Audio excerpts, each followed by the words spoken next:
लोग धरना करेंगे, घर जाएंगे तो मोदी मोदी जी करेंगे, बाबा बाबा करेंगे। तो जब बाबा जान ही रहे हैं कि चाहे जो भी हो वोट हमको मिल ही रहा है, तो इनको भर्ती दें चाहे न दें, स्कूल मर्ज कर दें चाहे कोई प्राइवेट कर दें, ये सब धरना प्रदर्शन करेंगे, फिर आके हम चुनाव के समय वोट कमल पे ही देंगे। साथियों नमस्कार, जय भीम जय भारत। डबल इंजन की सरकार ने किसी को नहीं छोड़ा, आपने थंबनेल में देख लिया होगा। मैं ये क्यों कह रहा हूँ, वीडियो को पूरा देखिएगा, समझ में आ जाएगा। अभी मुद्दा चल रहा है शिक्षक भर्ती का। शिक्षक भर्ती में शिक्षक आंदोलन पे लगे हुए हैं। अब सोच लीजिए, पहले इसी पे चर्चा कर लें। 5000 स्कूल बंद होने वाले हैं। गरीब के बच्चे अब 2 किलोमीटर पे जाएं चाहे 5 किलोमीटर पे जाएं, इससे सरकार से मतलब नहीं है। जो झोल हो रहा है आप लोग समझ रहे हैं। 5000 स्कूल, कहीं कहीं 27,000 भी लिखा हुआ है। अब इनका तरीका देखिए। हालांकि इनको स्कूल बंद करने में कोई तकलीफ नहीं होगा। तकलीफ इसलिए नहीं होगा कि जितने स्कूल बने हैं वो सब तो बसपा की सरकार में बने हैं। इन्होंने तो एक भी प्राइमरी स्कूल बनाया नहीं। अगर कहीं बनाया हो तो कमेंट कीजिएगा। तो जब कोई घर नहीं बनाएगा तो उसको क्या दर्द होगा किसी घर को तोड़ने में, बंद करने में, कुछ भी करने में। अब सोचिए, 5-5 लाख मान लीजिए एक स्कूल पे खर्चा किए होंगे। इसमें प्रधान जी लोग कमा के लाल हो गए, ठेकेदार कमा के लाल हो गए। स्कूल का सुंदरीकरण हुआ, इसमें कोई शक नहीं। जब आपको स्कूल बंद ही करना था तो 5-5 लाख रुपए जनता का काहे बर्बाद कर दिए, पहले ही बंद कर दिए होते। अब सोचिए, 5-5 लाख रुपए टाइल्स का और जो इंटरलॉकिंग है, सब बाथरूम का व्यवस्था, वास्तव में काम हुआ तो बहुत बढ़िया हुआ था। अब कमाने वाले कितना कमाए, प्रधान जी हो ठेकेदार जी हो, हमें नहीं पता, लेकिन काम हुआ। जब आपको बंद ही करना था तो काहे इतना पैसा जनता का बर्बाद किए। और सोचिए, 5 लाख पर स्कूल से अगर आप जोड़ेंगे तो मान लीजिए कहीं 27,000 स्कूल दिखा रहा है, कहीं 5,000 दिखा रहा है। उसी में आप लोग जोड़ लीजिएगा कितना पैसा खर्च हुआ। ये बात हो गई शिक्षक वाली। और उसमें कितनी भर्तियां इन्होंने खत्म कर दिया। 15 लाख से अधिक करीब लड़के टेट सीटेट पास होके इंतजार कर रहे थे, अब भर्ती आएगी, अब भर्ती आएगी, अब टेट का नोटिफिकेशन आएगा। सोचिए, 7 साल से इनका शिक्षा का अनुपात बराबर ही चल रहा है। 7 साल से जो युवा टीचर तैयारी कर रहे थे उनकी एज खत्म हो रही है। बेरोजगारी में कोई उनको पूछ नहीं रहा है, इनका अलग ही मैटर है। सोचिए, युवा क्यों परेशान, इन्होंने युवाओं को नहीं छोड़ा, भर्ती तो दे नहीं रहे हैं।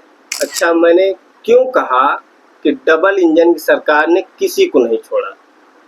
युवा पहले भर्ती के लिए धरना करें, जैसे तैसे करके भर्ती भी आ गई तो पेपर लीक हो गया, उसके लिए धरना करें, तब जाके कहीं 5 साल में 7 साल में नौकरी भी आती है। ये लोग आंदोलन पे बार बार लगे रहते हैं।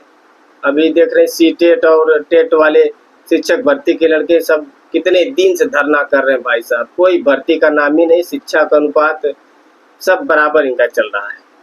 और किसानों का 1 साल 1.5 साल आप लोगों ने देखा है क्या स्थिति थी। पेंशनधारी जो पेंशन की मांग कर रहे हैं उनका स्थिति आप देख रहे हो, वो लोग भी आंदोलन में ही बिजी है, सरकार किसी का नहीं सुन रही है। बिजली विभाग वालों का अलग मुद्दा है, वो भी आंदोलन पे है, वो लोग विरोध पे है। मुस्लिम समाज का अलग ही मुद्दा, उनका भी धरना प्रदर्शन। ओबीसी आरक्षण का जो घोटाला हुआ था वो लोग भी धरने पे, उनका भी नहीं कोई सुनवाई। मतलब इस डबल इंजन की सरकार ने, या कहिए बाबा की सरकार ने, माननीय मोदी जी की सरकार ने जो 15 लाख रुपए खाते में दे रहे थे, प्रत्येक वर्ष 2 करोड़ रोजगार दे रहे थे, उनकी सरकार ने किसी को छोड़ा नहीं है। अगर कोई बच गया हो तो कमेंट जरूर कीजिएगा।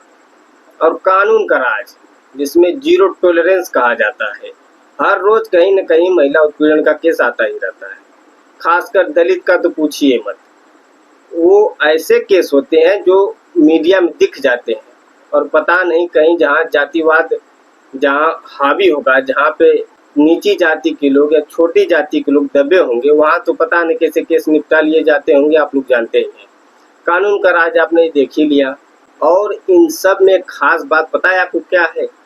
ये जितने लोग आंदोलन कर रहे हैं, जितने लोग शिक्षक भर्ती के लिए कर रहे हो, बिजली विभाग वाले हो, और शिक्षक का जो स्कूल मर्ज हो रहा है इसके आंदोलन करने वाले हो, ओबीसी आरक्षण के आंदोलनकारी हो, पेंशन के लिए जो लोग आंदोलन कर रहे हो, बाकी जो भी मैटर है, इस सब का जिम्मेदार कौन है?